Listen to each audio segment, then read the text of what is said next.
told you guys I grew up a Buckeye fan. Notre Dame was like my second team because my grandfather played for Notre Dame, so I grew up an Irish fan. And when I committed to Michigan, my freshman year, Notre Dame came to the Big House. My sophomore year, we were gonna go to Notre Dame, and that was the last game in the series. That series stopped.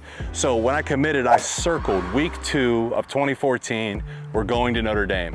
My grandfather passed away, and in his will, he said he wanted to spread his ashes on Notre Dame's field.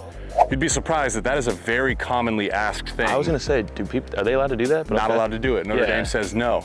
So I knew I was gonna try to like do an FBI thing and sneak his ashes in there. So I tear my ACL Valentine's Day of 2014. I get surgery February 27th, 2014. Notre Dame was 6 months and 5 days post-surgery.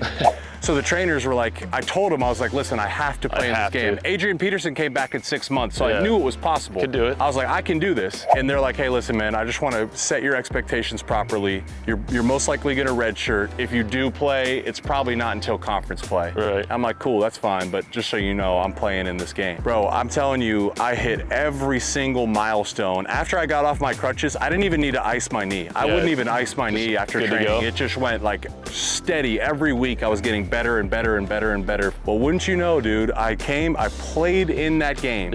I got my grandfather's ashes. I spread them on the 50-yard line pregame. There's a beautiful picture of like the light came down and like awesome. It was all shade and then light came around me in the middle field emblem. The joke was my grandfather was in Ripley's, believe it or not, never lost a game from 7th grade all the way through college. Okay? Never. The worst he ever did was tie. He won 2 national championships. So the joke was, since I spread his ashes pre-game, Notre Dame wasn't going to lose that day. No way. They beat us like 30-something to nothing. So